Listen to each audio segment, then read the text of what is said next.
Vous pensez que les Amazones de Wonder Woman ont l'air verts de rage sur le tournage? Ça tombe bien, nous aussi.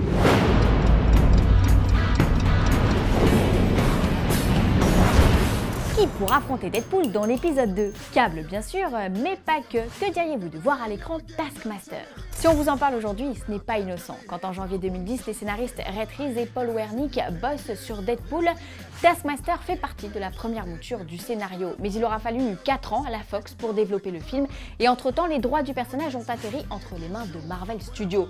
Tim Miller, qui le qualifie de fucking badass, prend alors son petit téléphone, contacte Marvel et leur propose de racheter les droits. Mais le prix est au-delà de ce qu'il aurait pu imaginer. Contraint et forcé, il retire donc Taskmaster de son script. Seulement voilà, Deadpool qui a coûté 58 millions de dollars en a rapporté 760 au box-office mondial, 762 pour être tout à fait précis, permettant ainsi à la Fox de renégocier les droits de Taskmaster. D'autant que le vilain est très populaire auprès des fans. Ed Skrein, qui campe Ajax dans le premier volet, est lui-même un grand amateur de comics et pour lui, ça ne fait pas un pli. L'affrontement entre Taskmaster, c'est très dur à dire, Taskmaster et Wade Wilson doit avoir lieu. Tous deux sont mercenaires, mais l'un n'a aucune morale. Skrein décrit un vilain fun, au look cool, je ne fais que citer, et dont la super mémoire permet de retenir instantanément les mouvements de son adversaire. Ses réflexes photographiques et ses grandes capacités physiques pourraient donner lieu à de belles scènes d'action, tandis que ses crises d'amnésie prêteraient à quelques notes d'humour. Si l'arrivée de Taskmaster se confirme, Deadpool aura du pain sur la planche car, je vous le rappelle, Cable, dont la présence a été confirmée dans la scène post-générique du premier film, sera lui aussi de la partie. Si le Hellboy, Ron Perlman, n'est plus que jamais motivé pour ce rôle, le seul à posséder les foutus cheveux de Cable selon ses propres termes, d'autres noms ont circulé sur la toile.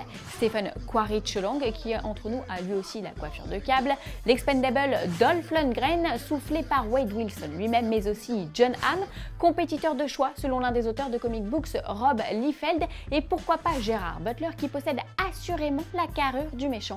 Alors qu'en dites-vous? Moi j'en connais un qui cabotine déjà. I'm gonna catch you! I'm gonna catch you!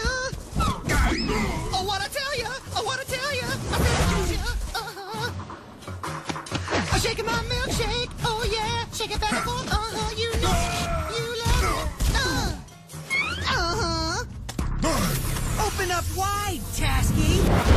Aussi imminente que le tournage de Camelot qui démarre officiellement début 2017. Voici les news en bref. Superman est officiellement le super-héros le plus puissant. C'est pas moi qui le dis, c'est la science. Les étudiants de l'université de Leicester en Angleterre se sont amusés à inspecter tous les héros que l'on connaît en prenant en compte les atouts et les défauts de chacun.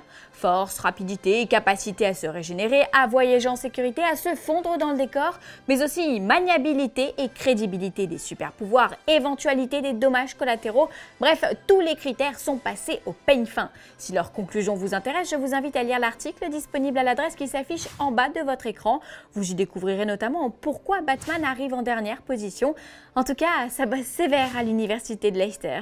Bienvenue dans les coulisses de Fast and Furious 8. Le blockbuster, qui est actuellement en plein tournage, a fait l'objet d'un live Facebook. Une première dans l'histoire des films hollywoodiens qui jusqu'ici gardaient un peu de mystère. Un véritable trésor et faut voir ce qu'ils en font ensuite. Regardez ça. This is a sequence which we call zombie cars. We got a big action sequence that's taking place here. We had 7 cars falling from the parking structure, and each one of them is aiming at a motorcade here. We have to pull these cars at an exact speed, and we're doing that using the winch on the crane. Each car comes out in succession to land on the vehicles on the road here.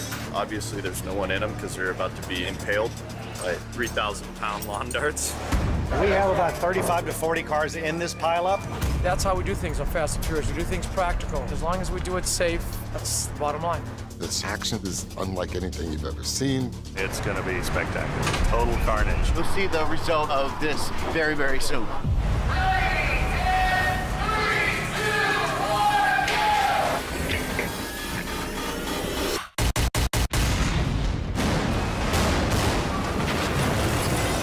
Aujourd'hui dans le coin des fans, on répond à Ludo26 qui voudrait des infos sur Gotham notamment. Eh bien, cher Ludo, figure-toi qu'un personnage s'apprête à changer de visage.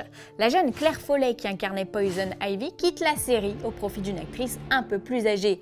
Ce changement de casting intervient au moment où la jeune Ivy Pepper devient Poison Ivy.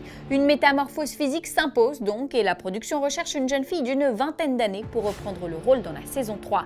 D'ailleurs, selon le producteur John Stephens, c'est tout Gotham qui va changer. Rendez-vous au moment de la diffusion US à la rentrée pour voir ça. D'ici là, je vous invite à suivre la couverture du Festival de Monte-Carlo par l'équipe d'Allociné qui a eu la chance de croiser Alfred, Nigma et le pingouin. Pas avare de confidences. Écoutez. Things are going to get hairy. The lunatics are literally out of the asylum, and the villains are going to have to look to themselves. There'll be the introduction of the Bruce Wayne doppelganger, introduction of the Mad Hatter, and that's all I'm prepared to say. We can also, Vicky Vale is also coming into our show, is, which is very exciting. Yeah, very exciting. Another strong female character is something that we're all very, very thrilled about. But I can say also that this guy and I are going to have some enjoyable interactions going forward, which I'm really excited about.